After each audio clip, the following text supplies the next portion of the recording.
Are you tired of Apple doing the same thing every year? I'm going to tell you why they're on the best decline ever. Also, Frankie Focus is going to get you off the phone and paying attention to the world around you.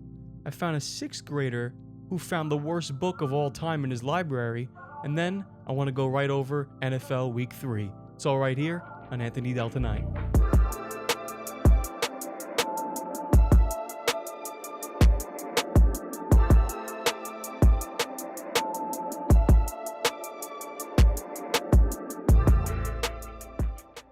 Are you tired of Apple releasing the same thing every single year? For most people in the US specifically, we all have iPhones. Everyone uses an iPhone for the most part. It's very popular, more popular than it happens to be in the UK. For whatever reason, they use Android over there mostly. I think that's the case, if I'm not mistaken.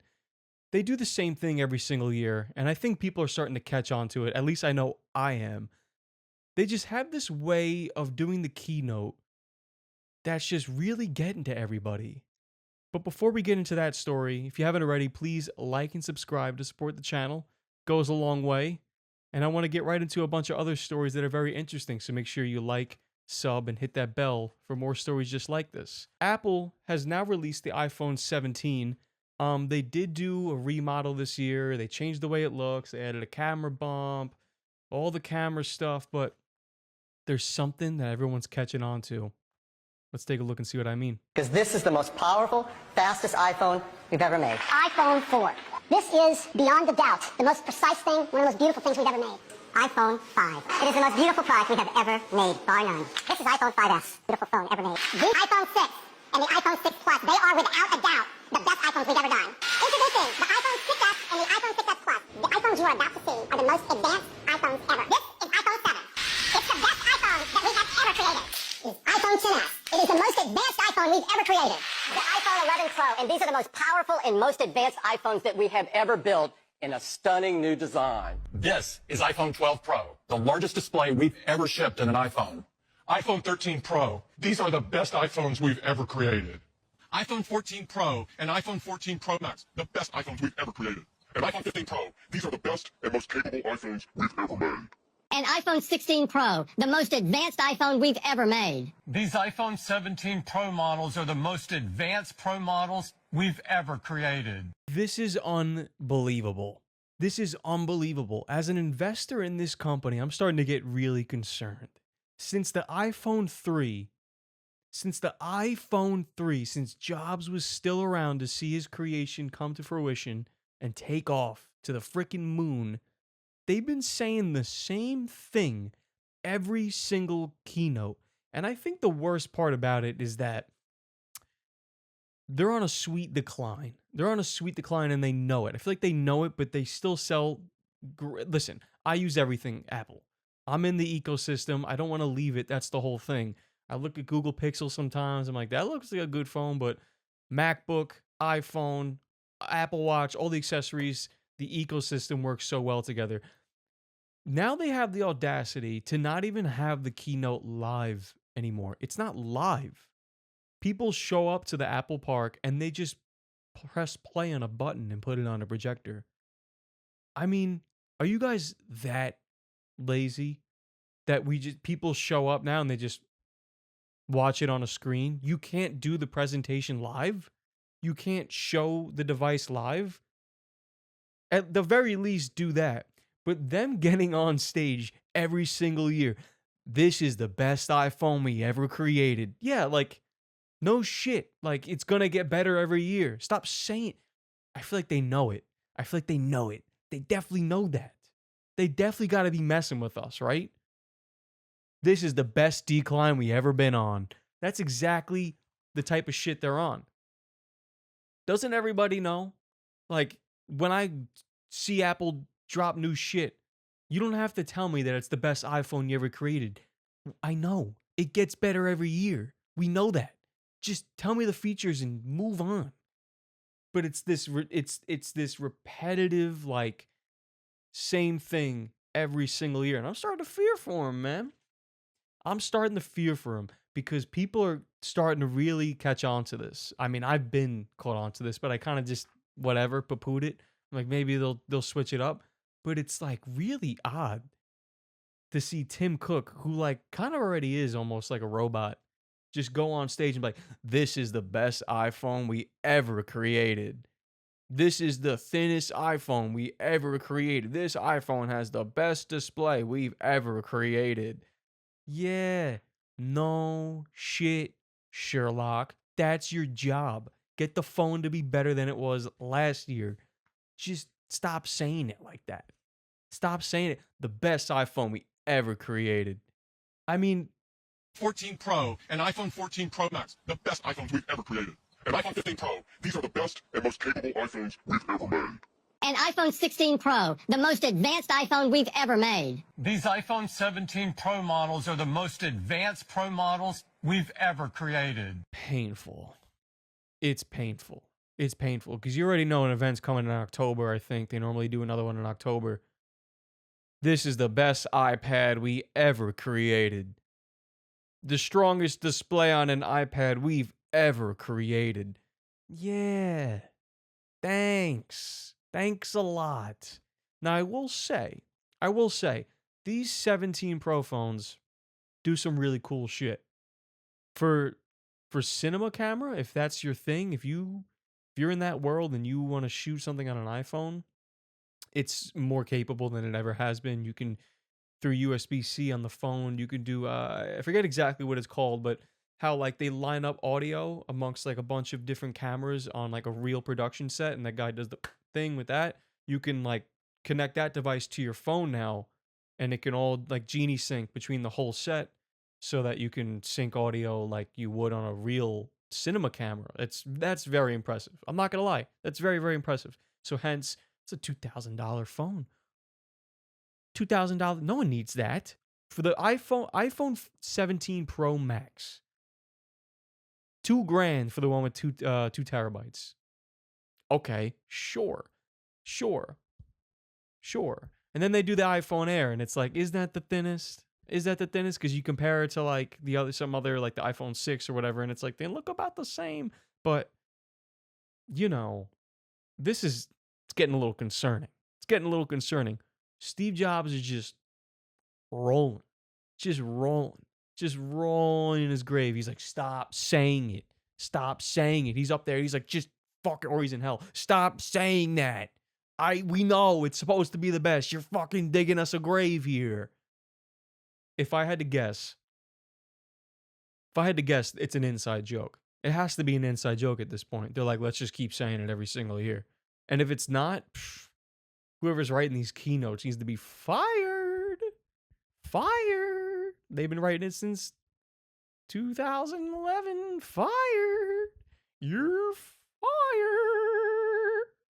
Shit's crazy, man. They gotta figure something out. Apple needs to drop nuts. They need to drop nuts. I do think they dropped nuts a little bit more than we think, because they did the Vision Pro. That thing's actually pretty insane. It's actually very, very insane. The tech behind it, doing things with your fingers, all that shit like that. The only issue with it is that it's just like, it's cumbersome. It's looks a little ridiculous. No one's gonna wear that in their house, like, unless you're, I don't know. It's like a talking piece. It's like what do you call that? Like, you put that on like the, like if you live in a nice home, because no one, I think that thing's like $3,000. You put that like on the counter, or like on the shelf or the coffee table in your house, and people go, "What is that?" And you go, "Oh, it's the Apple Vision something majigga." Yeah, you put it on, and you can like see shit, and you can like, it's a computer for your head. Oh, that's a little odd. Yeah, no, it's really weird. I never use it, but I just bought it because like thought it was cool. But it will be very cool, because that will soon be a pair of glasses. The Vision Pro will soon be a pair of shades. You know what I mean? Yeah. Vision Pro will soon be a pair of shades like these. Kind of like the Meta Pro. These are just reading glasses, because I can't see. But yes, I hope Apple gets it together. I hope they figure something out and they drop nuts once again. Maybe they need to do the folding phone, something like that. They just need to drop nuts and stop doing this. And they need to have live keynotes where they live demo the devices and not do a pre-recorded thing. It's cool. You can make a whole edit and it's around the Apple Park. And I get it. I get it. Maybe do a little bit of both. Someone's got to get on stage and talk. You can't just have a presentation. You can't just have a PowerPoint presentation. You can't just have a video. Very weak. Very, very weak. I don't see the competitors doing it. Apple, you're on notice. I'll be watching. I will be watching. I will be watching because I'm your number one fan. I got all this stuff. And if you want me on your side, send me some things. Send me some things. I'll do a raffle for you guys, the viewers as well. Apple, send me some things to review. I'll glaze. You want me to glaze? The best iPhones ever made. These iPhone 17 Pros are the best iPhones we've ever produced. Apple's on the best decline it's ever been on. And there's no signs of stopping. With all these devices in the world now, every kid has an iPhone. Every kid has, if they don't have an iPhone, they have an iPad. If they don't have an iPad, they have an Apple Watch, whatever they got. Every kid has a device. It depends on the age. I'd say, like, it's almost necessary now because you don't want to nerf the kid on technology because it's very prominent. You got to know how to use it. It's a part of everything now. So it would behoove kids to know. But still, there's a time and a place. That whole thing, not my thing here. Kids got iPhones, and they're just using them in school all the time. All the time. All the time. They're probably not paying attention. Grades are going down. The grades have been going down before phones, but the phones just don't help at all. Every kid sitting in class wishing they could just be TikTok famous and not be in class. Some kids in like high school are just like, should I be flipping real estate and like be on a yacht with Dan Bilzerian instead of being in class? Like, is that what I should be doing? Bunch of confusion here. New York State and Kathy Hochul have figured out the perfect solution for phones in the classroom. Let's see what they got cooking. All across the state, that we are going to make sure when we're in school, we are learning. We are no longer distracted. And I've got a friend here, one of my best friends, who I want you to get to know, Frankie Focus. He's introduced here today for the very first time. He doesn't say a lot. He's kind of quiet. That's all right. That's all right. But he is very focused on learning in school, focused on the teachers, focused on making friends, and focused on doing a great job as a student here at MS 582. So let's give a round of applause to our friend Frankie Focus.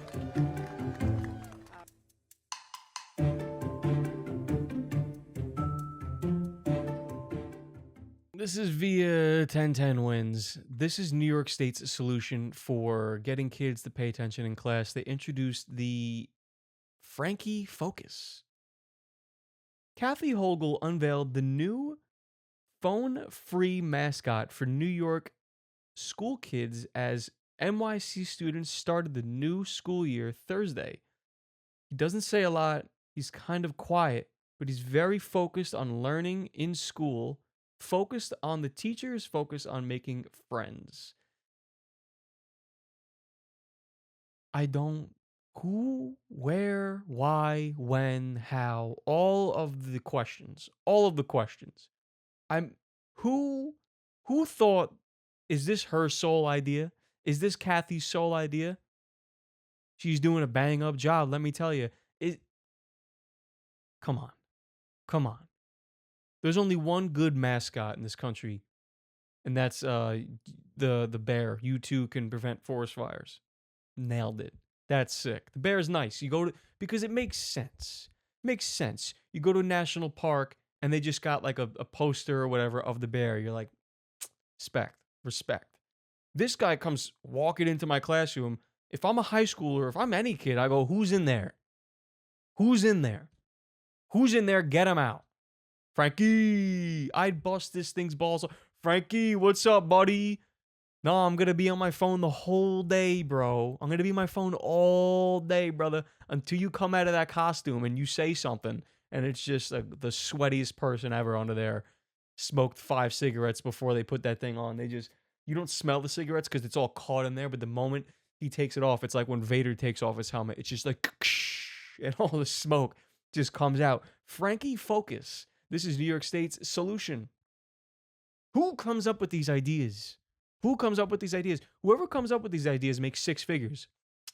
How about we do how about we do how about this? How about we do a mascot and we send them to the schools all over the state, in New York City specifically, for the kids to make sure they're paying attention and not on the phones. Because when they pull out the phone, you're gonna think, Frankie Mascot told me I got to do my homework. I'm not going to look at my phone. Why would I do such a thing? Frankie Mascot, look at him. He looks smart. He's wearing the glasses. He's always smiling. He doesn't say a lot. You know, he's kind of just like a G. He's kind of just a boss. Look, he's thumbs up. Dude, give me a job. I say this every episode about something new. Give me a job. I'll find a real damn solution. You know how you get kids off the phone, really? Not with Frankie Focus. You got to send in like Rex Kwon Do. You got to send in someone wearing like American jumpsuit pants and freaking American do-rag, and they just got to walk in it. You got to get somebody jacked. You got to get a freaking jacked dude. Just walk in. No words. No words. So I'll take that from Frankie Focus because he's quiet. Cool. That's fine. You're not pushing anything on these kids. You're not like, you gotta get off the phones, kids. Because then I'd be like, shut up, Frankie. What do you know? You're gonna go on your phone right when you leave here. Got no friends. You got no friends. How much is the mascot getting paid? There's a lot of jobs out there. I'm telling you. In this economy, things are hard. Things can be hard, but you want to be Frankie Focus, you might be looking at 6. Just like that. You might be looking at 6. Yeah, the costume's green. You know, you look like the Philly Fanatic, whatever that thing is. But also, you know, hey, you're doing something good. Trying to get the kids off the phone, get the kids to pay attention. I want you all to have a fabulous year as we send a message all across the state that we are going to make sure when we're in school, we're learning. We are no longer distracted, the governor said. Kathy Hochul, everybody, this is their grand solution to kids on the phone. Send in Rex Kwon Do, someone just muscular, just staring down the kids. Anytime someone picks up their phone, he just snaps, turns their head. Put it away. That's it. Threaten. These kids need to be threatened. Not with violence, but with just like, you know, like if Hulk Hogan, may he rest in peace, if he came into my classroom, I'd be like, dude, he's gonna freaking, dude, I'll get tossed through the window, I'll get slammed, I'll get freaking DDT'd through this desk if I don't put my damn phone away. Frankie Focus, dude, this guy's a freaking bushy, this guy's a chump, dude. What is he gonna do? You can't get me off the phone, Frankie. Frankie, you can't get me off the phone, brother. You can't get me off the phone. Try me. Let me see your face. Let me see your real face. Also, Focused on doing a great job as a student here at MS 582. So let's give. can we stop? What's with New York City and like all the school names are like like they're like gang names, MS 532. Can we give the school a name? Why is it a number and letters and numbers? Where do you go? MS 13, MS 532. I go to MS 532. Where do you go? J32.9. Fuck you. Go back to where you came from. Where is that? In the Bronx? PU. It's like gang shit. Give the school a name. Call it fucking Frankie Focus. Frankie Focus High. Call it Frankie High. Call it Focus right. MS 530. What? If you're from New York, if you're not from New York, you just won't get it. But yeah, that's like what they do for school names in like the city. I'm at G32B. I'm at cell block C. Huh? What? What are we talking about here? Come on. Caffey. Someone come up with a better idea. A legitimate thing to do is to empower the teachers. I would say that's a great thing. I don't know. I'm not an educator. I'm not in the schools. It's like that kid that had that argument with that teacher. He's like, you gotta touch the kid's freaking heart. You gotta touch the kid's heart. They don't want to just be sitting in classrooms. You gotta touch the kid's freaking soul. You gotta reach down and touch his soul. And she's like, bye. You are educating the future of America. That kid knew what the hell he was talking about. That kid knew exactly what he was talking about. If Frankie Focus walked into that classroom and that kid was there, he'd be like, what the hell is this? Frankie's not touching my soul. It's a man in a costume. Send him into a high school. I dare you. They're going to shove him into a locker. They're going to abuse the shit out of this guy. He's going to quit. I don't think 6 figures is enough. You tell me I got to go to MS 532 in the green suit? For what? 100K? Get out of town. You need 150 at least. 150 at least. I found a school that doesn't have Frankie Focus. I think it's out of New York State, but they need somebody to patrol the library. Let's see why. Hi, my name's Knox Zajac. I'm 11 years old and I go to Wyndham Middle School. I'm a 6th grader. I was in the library and this book was on a stand. I'd like to read you a page. My back over my hips as I ask if we should take our clothes off. And he's saying yes before I finish my sentence. He's pulling off my t-shirt, laughing when I can't undo his shirt buttons. He's undoing my belt. I'm reaching into his bedside drawer for a condom. We're kissing. Again, we're rolling over. Obviously, you can see where this is going. I don't know if it's because we're feeling especially emotional or just tired, or these past couple of weeks have been too much. But this reminds me so much of the first time we had sex. We were both terrified, and the whole thing was kind of terrible because we didn't know what we were doing. But it was good too, so good, because we were a mess of emotions, and we were scared and excited, and everything felt new. So this sort of feels like that. Nick touches me like he's scared that any minute. Now, this book was at my middle school, and it was on a stand. When I rented it out to show my dad it, the librarian asked if I wanted more and if I wanted a graphic novel version.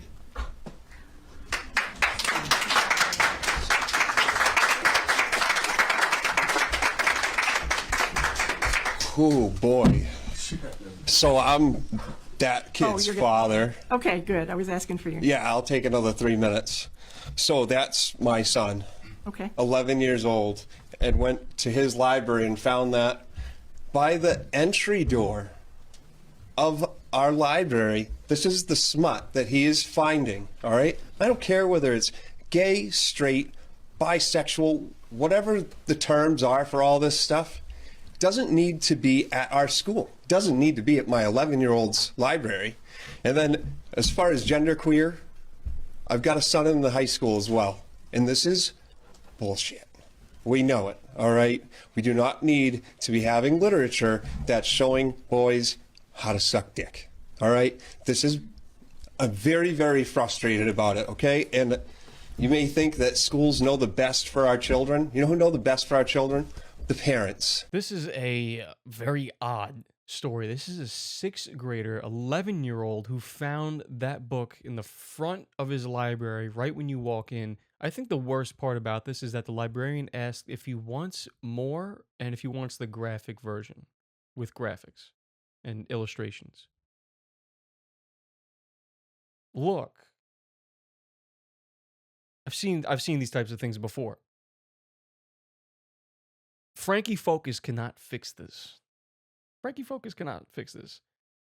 A book like that does not belong in the hands of an 11-year-old. And I want to say kudos to this father for having such great composure. It sounded like he had a Boston accent. incredible composure. Just like, yo, everything's all right. Like, you can, it doesn't matter if it's this, doesn't matter if it's that. I don't care what people do. It's fine. It's all cool. 100%. Like, yes, like, whatever. But, like, this shouldn't be in my son's library. That's all he's saying. That's all he's saying. Like, yo, this should not be in the hands of a kid. It's smut. It's a pornographic novel. This should not be in the hands of kids. I mean, shame on that librarian. Shame on that school district. It's really disturbing. It's really disturbing. Let's see some of these comments here. This dad handled it better than I would have. 100%. Holy fuck, that's disturbing. 100%. Librarian needs to have his hard drive checked. 100%. Amazing dad. 100%. What a brave boy. 100%. 100%. What did I just listen to? Yep. Everyone's on the same page about, like, yo, no kid should be reading such a book. It is smut. It's absolutely smut. Frankie Focus can't fix this. Frankie can't fix this. He's only limited. He's so limited. He's so limited. First of all, Frankie Focus is limited to New York City. That's the first mistake. Frankie Focus needs to be nationwide. Nationwide attempt. Get the kids off the phone. I'm talking publicity deal. I'm talking freaking we're talking advertisements. I'm talking keychains. I'm talking stickers. I'm talking apps. I'm talking freaking memorabilia, cups, mugs, interstate freaking advertisements, billboards, Instagram accounts, Facebook, the whole 9 yards. Whole 9 yards. You really want to get Frankie out there? You want to get Frankie out there? Come on. Come on, someone give this guy a freaking publishing deal or whatever. I don't know. Someone help him out here. Can't do it alone. Think the government knows how to run an Instagram account? No. No shot. This, on the other hand, it has nothing to do with like anything. Like, it's cool. It's cool. It's all cool. Like, you want to do what you want to do, power to you. But this kid should not be seeing this book. And good for him for seeing it and being like, yo, Pops, you see what they got in my school, yo? And they freaking, his dad just, what a class act answer. Let's see that again. Oh, boy. So I'm that kid's father. Okay, good. I was asking for you. Yeah, I'll take another 3 minutes. So that's my son. Okay. 11 years old, and went to his library and found that by the entry door of our library, this is the smut that he is finding, all right? I don't care whether it's gay, straight, bisexual, whatever the terms are for all this stuff, doesn't need to be at our school. Doesn't need to be at my 11-year-old's library. And then as far as genderqueer, I've got a son in the high school as well. And this is bullshit. We know it, all right? We do not need to be having literature that's showing boys how to suck dick, all right? I'm very, very frustrated about it, okay? And you may think that schools know the best for our children. You know who know the best for our children? The parents. It's really like a power. It's so, it's so powerful by him to just, you know what I mean? Like, he wants to say so much more, but he's just like, it's just not, my son shouldn't have this book. He's 11 years old. It should just be health class. Everyone had health class, 7th, 8th grade. That's it. You have regular health class. You learn about some health and safe sex and all those things. And that's great. That's awesome. Important. Very good. But 6th grade, 11 years old. I was reading. The hell was I reading in 6th grade? Nothing, dude. I was too fucking cool for books. Too cool for books. Video games and really bad at skateboarding. Come on. Come on. Good combo. Good combo.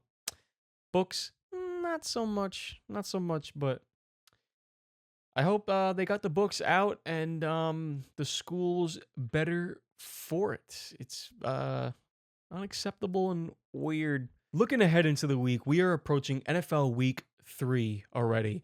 There's so many things that I've predicted, but one of them is really bringing me so much joy. It's bringing me so much joy for some reason. This was not my mission this season, but something deep down in my stomach and my heart, my hearts of heart, I can just, I just knew it. I just knew it. Here's Mike McDaniels after yet another loss this past Sunday. To win games, you have to win the game, not lose the game, honestly. And that is how you lose the game. To win games, you have to win the game, not lose the game, honestly. And that is how you lose the game. One more time. To win games, you have to win the game, not lose the game, honestly. And that. Duh. Yeah, wait. I never thought about it like that. To win games, you have to win the game, not lose the game. It's that easy. Oh my gosh. I don't know how. Has anyone ever come to that conclusion? To win games, it's like a technical math problem. To win games, you have to win games, not lose the games. It's like 1 + 1 = 2. Oh, Mike McDaniels might really be onto something. To win games, you have to win the game, not lose the game. What a nerd. I've called this. I called this since the season began. I just said the Dolphins, they're rolling out Tua. The McDaniels experiment is over. Go back to my NFL Week 1 episode. The McDaniels experiment is over. Today's Wednesday, the 17th. Tomorrow, the 18th, they're playing the Buffalo Bills at home. The Buffalo Bills at home. Let's see the rest of this schedule and make our predictions for NFL Week 3. All right, moving forward, NFL Week 3, very, very exciting slate here. Starting with Thursday Night Football, give me the Buffalo Bills to win this game convincingly. I think they're going to absolutely dominate the Dolphins. They are down bad. The McDaniels experiment is over. To win games, you have to win games, not lose the game. They're going to lose the game and not win the game, because when you lose the game and win the game, you got to lose the game, win the game, lose the game, tie the game. To win the game, don't lose the game. The Atlanta Falcons versus the Carolina Panthers. The Panthers almost beat the Cardinals in a close fourth quarter. I'm so mad at the Cardinals. I'm very, very angry with them. They can kick rocks. I'm not going to talk about them all year for the rest of the year because they really disappointed me in that game. They had a huge lead and they blew it against the Panthers. They can kick rocks. Give me the Falcons to win that game convincingly. Green Bay Packers are on fire, and they're playing the sorry Cleveland Browns, who just need to roll out Sanders already. They need to roll out Shedeur Sanders and just let it go. Let's go. Let's get this thing going. Get asses in the seats. Get tickets sold. Get eyeballs on your team, because this is disappointing. You guys need a youth bump. Stop rolling out Joe Flacco. Like, yeah, he's Flacco. He's fine, but Packers are going to win this game because, come on. What are you guys doing? Houston versus the Jags. Houston played a great game against the Bucs on Monday night. They really, really need this game. They really, really need this game. I think they're going to play just like that, and I think they take care of business against the Jags. Bengals versus the Vikings. This is a fantastic game. Both quarterbacks are now out, so now you have Jake Browning versus Carson Wentz. This is the battle of mid. So what I think it does come down to is defense, and the Minnesota Vikings played really good against Atlanta. Their just offense was very stagnant. Watch Wentz the Fence become MVP candidate once again. I could see it. I can completely see it. This is a very interesting matchup. This is the Pittsburgh Steelers versus the New England Patriots. I'm not sure what this comes down to. The Steelers' offense got very stagnant last week, but I still like them to actually win this game and take care of the Pats. Los Angeles Rams versus the Philadelphia Eagles. This is a fantastic matchup. Both teams 2-0. The Rams are traveling to Philly. Give me the Eagles to go to 3-0 with a not super convincing win, but a good win. Jets play Tampa. I'm not even... Right? You guys, I don't even have to say anything. The Colts play Tennessee. Colts are on. fire. They are on fire. They are absolutely on fire. Let's take a look at this very sad Broncos fan from the Colts-Broncos game that ended in disaster. This wasn't your fault. Will Lutz, this isn't your fault. Bo Nix, this isn't your fault. This was the NFL's.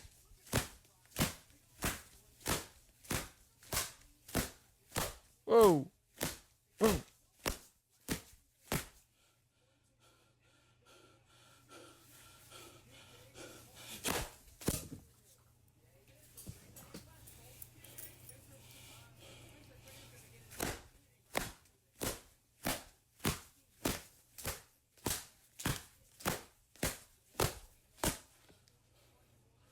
Let him know. Oh, oh, oh, oh, oh, oh, oh, oh, oh, oh. I gotta put the blacks on. Oh. Damn. Yeah, that's Broncos. That's the Broncos loss in a nutshell, really. Gotta feel sorry for the Broncos nation. They had a tough loss. They lost in the weirdest way I've ever seen in a long time. But anyway, give me the Colts to beat the Tennessee Titans convincingly.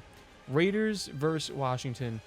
Washington needs a huge rebound game from their loss on Sunday night. Their offense looked really bad, and I think that they show out and they blow out the Vegas Raiders, who looked abysmal against the Chargers. They didn't know what was going on really that whole game. Broncos at Chargers. Chargers are my favorite team in football right now to watch. I think they really figured it out this year. I think they can go a very, very long way. I've been saying that since week 1. Saints at Seahawks. Sad matchup, but Seattle will take care of business, as the Saints are undoubtedly the worst team in foosball.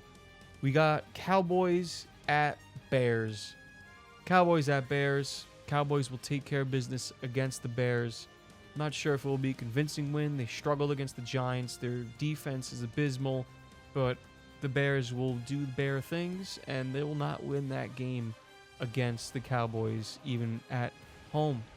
The Arizona Cardinals versus the 49ers. Probably the most unpredictable game on the slate. It's up there. It's up there. There's another one here coming up, but I like the Cardinals to go to 3-0, actually, and surprise everybody and beat the 49ers in this game. Why are they going to beat the 49ers in this game? Because Mac Jones. Brock Purdy's out. It's Mac Jones. Mac Jones can do Mac things, but it's just not Purdy. It's just not Purdy, and it won't look pretty. And Arizona has a good defense, and I think Arizona will take care of business against the San Francisco 49ers. Book it, baby. The worst Sunday night game ever drawn up. This is the Chiefs versus the Giants. Sunday night football. The Chiefs will finally get their first win at MetLife in New York. And everyone will just calm down. They're going to beat up the Giants so bad because they need to win real bad. Finally, it all concludes with the juiciest matchup. Detroit Lions versus the Baltimore Ravens. This is a freaking toss-up. This is a toss-up. I actually don't know where this can go. The Lions just dropped like 50-something points on the Bears. The Ravens are so freaking good still. I don't know which way this can go. So I just got to make a decision. And I think the Baltimore Ravens take care of business here against the Detroit Lions. And that's your slate for Week 3. Take a look here. Make your picks. Pick every game I got here. I promise you, you're going to win $1 million. $1 million schmeckles. Thank you so much for joining me. If you like this episode, please like and subscribe to support the channel and see more content just like this, where I'm going to cover more insane and ridiculous stories because they just never seem to end. Thank you. Good night.